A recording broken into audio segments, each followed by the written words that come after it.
Blessings, blessings. Hotep to the family, Ashe to the ancestors. Blessings to all who view this. Excuse me for messing up. Who it is, man. Coming back at you again. Bringing you that utmost, most important knowledge. Today's lesson, what we're going to be teaching about is the law.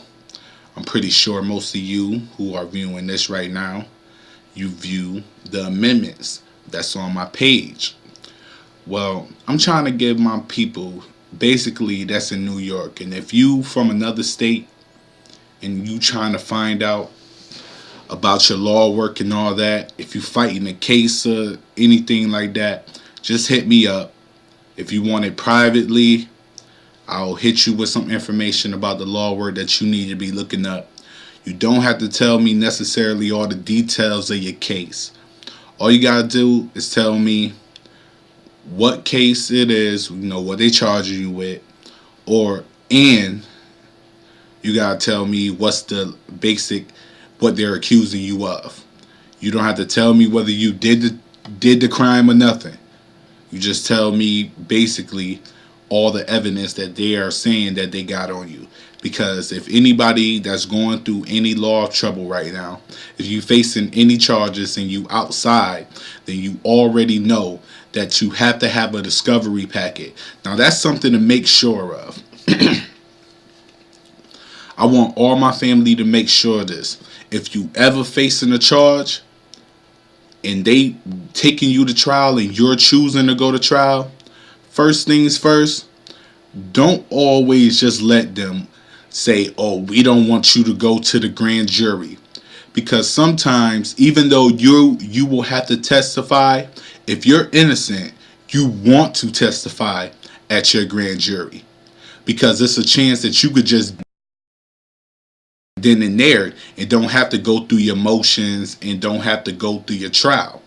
Because that's what leads after that.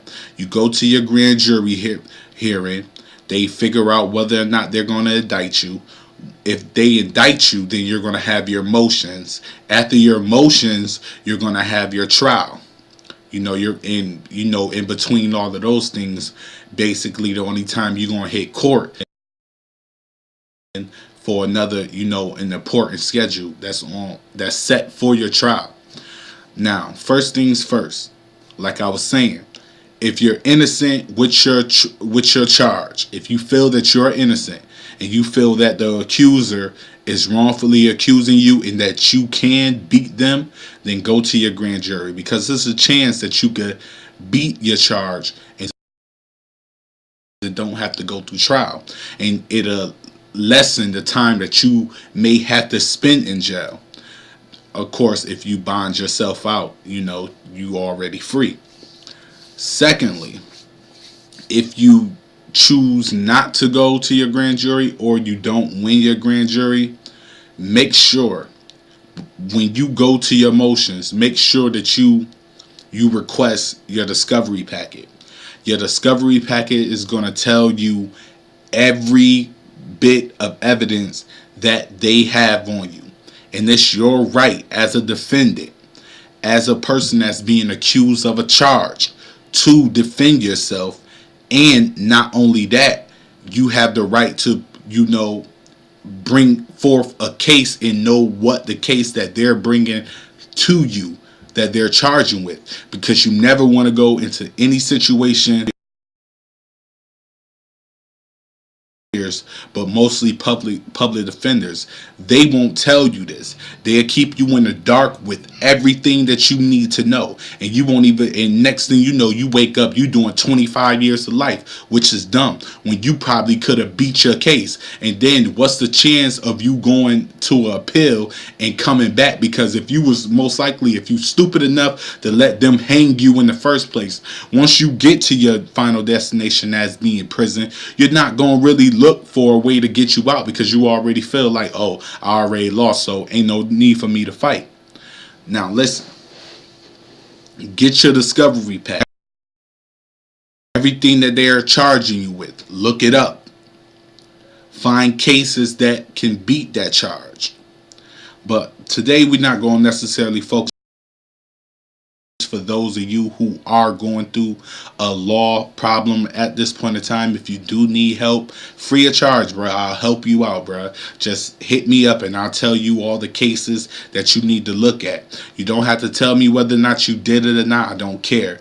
Just tell me the case and what they're accusing you of doing, and then we'll be able to, if you choose in the future, you could, get to the nitty gritty, so I could be able to help you and tell you what sort of cases that you do need to look for that will bring up arguments. Because the thing about it, you could beat your charge inside of your motion, like your Wade and your Huntley hearing and stuff like that. You could beat your charge. Trust and believe. You're talking to a person who has won in his motions. I beat trial too. I've been to trial. I spent 15 months fighting a murder charge when I was 19 years old. Thankfully, I had an OG that was there who was telling me, because when I first came into jail, I was straight wilding. I was fighting every floor that I went to. I was popping a bottle, popping a bottle, popping a bottle, popping a bottle. I was only 19 years old until an OG, a man, bless him. I'm not even going to say his name, but bless to him. He came and told me, pulled me aside, was like, yo, listen, bruh, you're fighting second-degree murder. Don't you think that you need to be getting into that law room before they hang your ass? And I'm thinking, like, you know what? I'm sitting up here playing all of these games and all that, fighting, gambling, trying to get this shorty to marry me before I go upstate, when I'm already writing myself off on my charge, already thinking like, oh shit, I'm gone. So you know what I did? I got into that law work, and my public defender that I had at that point in time, he was trying to railroad me and trying to like cop out the 30, cop out the 30, cop out the, like, I'm not copping out the shit. We going to trial. Thank you to that OG that talked to me. I got into my law work. I went into that courtroom, presented my own evidence and presented my own arguments, and I beat my trial. After that, I've got caught in numerous other charges where I had to almost go to trial. One got beat, two got beat at the grand jury, and one more got beat at my motions. What I'm telling you is, I'm not saying this to gloat or anything, and I'm not a rat. I didn't tell on nobody. You guys have you. I'm from Rochester, New York. You guys, anybody in my city, I never told on them. I never uttered a word. You get what I'm saying? I just went inside of that. I went inside of them books, and I searched my way out in time, which I want y'all to do. Don't let them hang y'all. It's too many of us that's behind bars for things that we didn't do, or things that we shouldn't be getting as much time for that crime that we did. You get what I'm saying to you? So I just want all my people, man, just be safe, man, and get into your law work if you're fighting a charge. Now, what we doing today is, I want all you to know the basics of your law, the rights that you have as a citizen of the United States. Everything, I will read it to you, what it says, and then I'll also break it down so you will also know what it means and what you can do with this law. You get what I'm saying? Here we go. The First Amendment. Now, this is one of the greatest law, because without this law, you wouldn't have no say. Congress shall make no law respecting an establishment of religion or prohibiting the free exercise thereof, or abridging the freedom of speech or the press, or of the right of the people peacefully to assemble and to petition to the government for a redress of grievances. Now, what I'm going to break this down from every word, because if you really paying attention, there's more than one thing that they're talking about. Congress shall make no law respecting an establishment of religion. Basically what it's saying, religion does not run this country. Just because you're a Christian or a Muslim, that doesn't mean that the laws of this country are made to benefit just you. Because a person who doesn't believe in what you believe in has the same right as you. So that basically means religion does not, which we already know this. Okay. Or prohibiting the free exercise thereof, which means you have all the freedom that you want to practice whatever religion that you want. Even if it's Satanism, you have the right. You could do whatever you want. Or abridging the freedom of speech. Basically, you have the right to say whatever you want out your mouth. Long as you ain't putting your hands on nobody, trying to kill nobody, you have the right to speak how you feel, and nobody can tell you anything different. Or of the press, or of the right for, or of the press, which means that the press can investigate you. That gives them the right to tell what's going on in this country, which goes hand in hand with the freedom of speech. Or of the right of the people to peacefully to assemble. That means if you're having a peaceful gathering, say church or whatever, or say you and your friends are just meeting up at a certain hangout spot and y'all not bothering nobody, y'all not selling no drugs, you have. So if you and your friends are talking on the corner, you have the right to do that unless the owner of that corner puts a sign up that says no loitering, which means that you cannot stand on this certain property. But if a place says that doesn't have a no loitering sign, you and your friend can sit there and have a conversation. That's why you don't see too many people that's in real public, like say the mall or in your inner city where all the shopping areas, you'll see people talking, standing there talking, but the police is not, bothering them because it's a public place, which you have the right to assemble. And you also, and I'm going to read this last one, and to petition the government for a redress of grievances, which means that any problem that you yourself or your community or your state or whatever have with the things that the governments are doing, you have the right to go to the Capitol building and address them to Congress to make change. So don't never think that you don't have a voice, whether or not you enforce them to listen to you. You have the right to do that. Let's move on to the next one. Second Amendment. A well-regulated militia being necessary to the security of a free state, people to keep and bear arms shall not be infringed. Basically, I'm pretty sure the majority of you already know this because this is one of the most popular amendments that's being brought up in today's age, as far as like the NRA and Obama and Clinton, how they was trying to, push back the gun laws to make getting guns more harder. But if what this is saying to you, a regulated militia means not just something, because I know what people think, oh, militia, they're talking about group, army, military. Yes, it is talking about that. But you got to understand, at that point of time in the States, they were all militias. They was at a point of time where they was still warring over land in America when they made these rules, because the Englishmen had been taken over. So they came in and used their certain laws that they already had in place in Europe, and this was one of them to bring in. So this was only a cause of the war. Militia can be average citizen.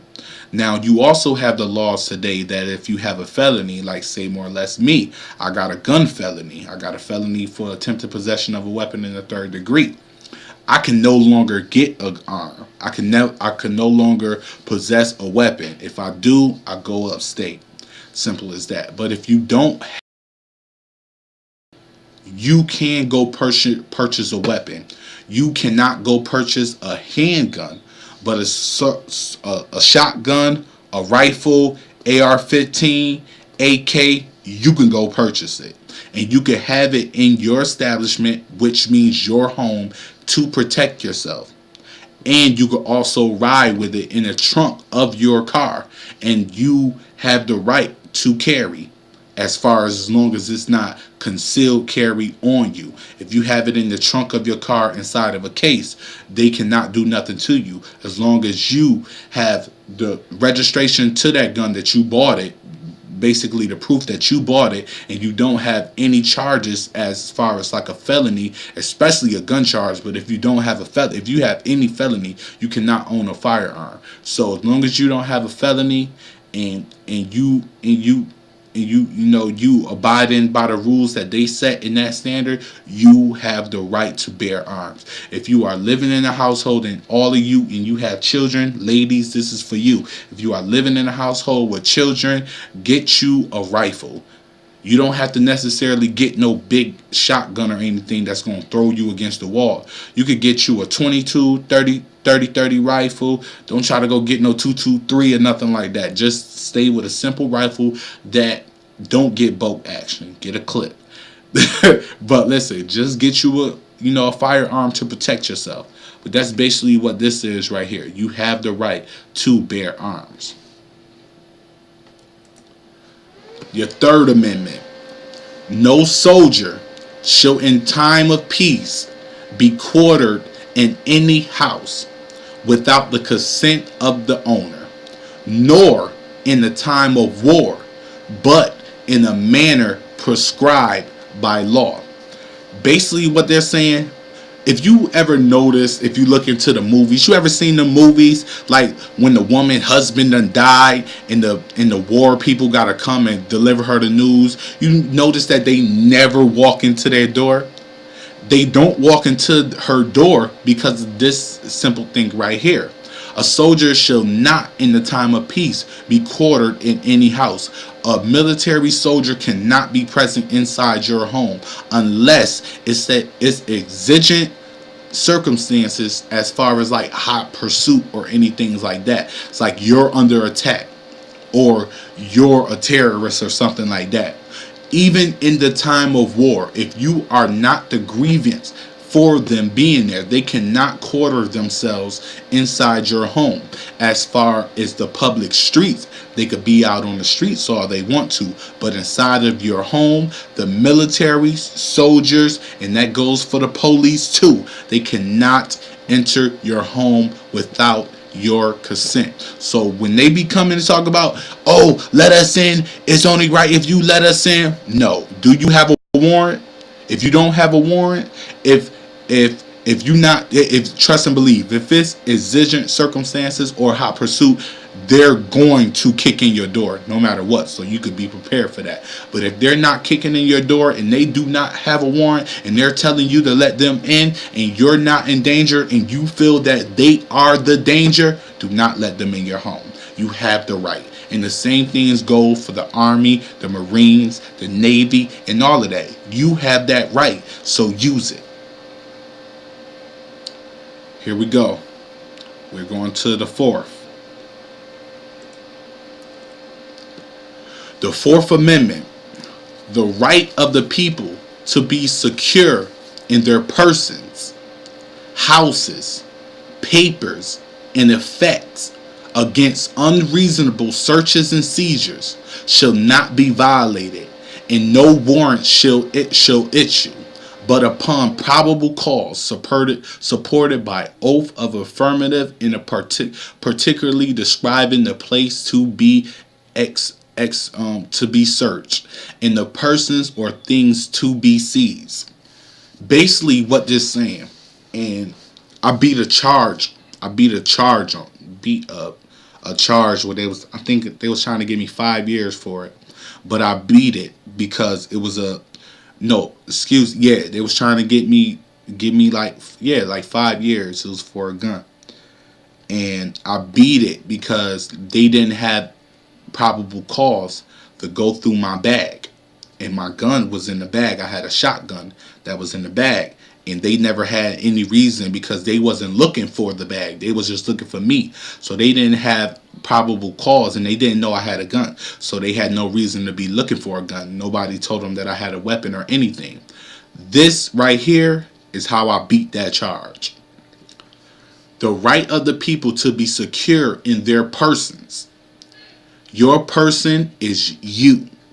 That means your pockets, your purse, your briefcase, your house, your car, your children, anything that you own that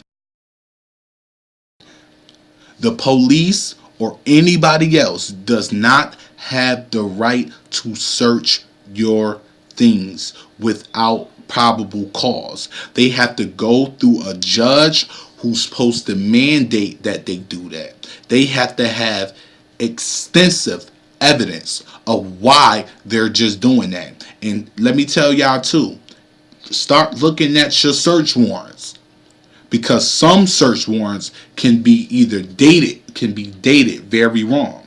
And if you have a person coming in with a search warrant that's not dated right, their search warrant is non-valid. It is void. It's taken out. They cannot use it. They cannot search your home or you. So always pay attention. When they be like, oh, we got a search warrant and put something up, read. They showed me a piece of paper, so I let them come into my house. No, don't be stupid. If they can use anything to try to get you. And once they get you, they already know that you don't have the mind to know that they served you with the wrong. They gon' slay you in the court system. So remember that. You have a right. Being pulled over. What are you pulling me over for? We're pulling you over because your tail light's out. But we want to search your car. You cannot search my car. A tail light. You do your job with the tail light and you keep it moving. They do not have to search your car. It does not. Nothing gives them the right. Even if it's multiple people in your car, they do not have the right to search your car. And if they do some bullshit and search your car, make sure that you get the police deposition. The deposition is the docket that they fill out while they're arresting you.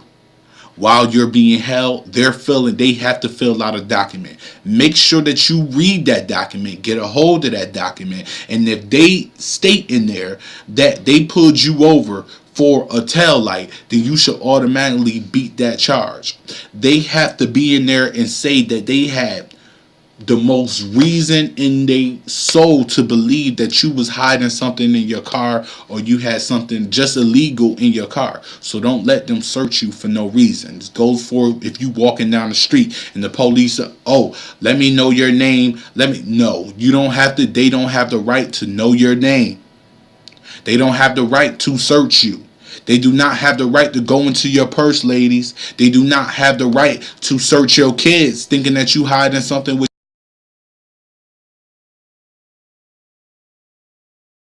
to be secure in anything that is yours, including your body and your. All right, going to the last one here. The Fifth Amendment. Pretty sure a lot of y'all know this. I plead. Well, get it right. Know what you plead in the Fifth for. Don't plead the Fifth just because your girl asks you a question that you know that you done did. I plead the Fifth. I plead no. Answer the question, bro. But when you get into that court system, this guarantees that you should not incriminate yourself. No person shall be held to answer for capital or otherwise infamous crime unless on a presentation or indictment of a grand jury except in cases arising in the land or naval forces or the militia when in actual service in the time of war or public danger. That means if it's not no capital punishment, like capital murder or something like that, you have the right to plead the fifth. If they get you for some drugs, you have the right to plead the fifth. If they get you for a gun, as long as you ain't no terrorist trying to kill, trying to run down the government, you have the right to plead the fifth. That's why they must read, and remember, they must read you their right. You read you your right.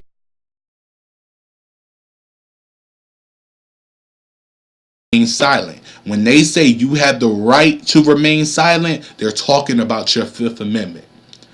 So don't just because they ask you a question, you don't always have to answer them. I plead the fifth. I don't want to talk to you. It's talk to you. And eventually they be like, after a couple of minutes of them like, we just want to talk, they leave because I have the right. And I know if you take me or arrest me for me saying that I don't want to talk to you, I can sue you for it. Remember that. Anything that they do against you, sue their ass. It's too many of us out here dying for bullshit. We have to know our rights and we have to know what we can and cannot do. Even though I advocate all African Americans going back to be secure in our own welfare and our family's welfare, and we have to do everything that we can to make sure here on this land that we're well taken care of and we're treated just. So know your law. Don't never let them beat you in your head. Now, there's plenty more amendments, and I will be bringing them up. And remember, if you got anything about law, if you need help with anything about law, I will always be here. You can email me anytime you want. You see, I got my information right up on my YouTube. Just email me. Let me know what's going on. Let me know what state you're in, whether it's state or it's federal. Let me know what I could do to help you. And I'm not going to charge you because I do this for my people. I don't need to get your money. So if you ever need help, just hit me up, man. I'm always here. It's your boy, man. You already know, Black Image TV. We signing off, and y'all stay blessed. Hotep to the family. Ashe to the ancestors, and stay blessed, everybody. Please stay blessed.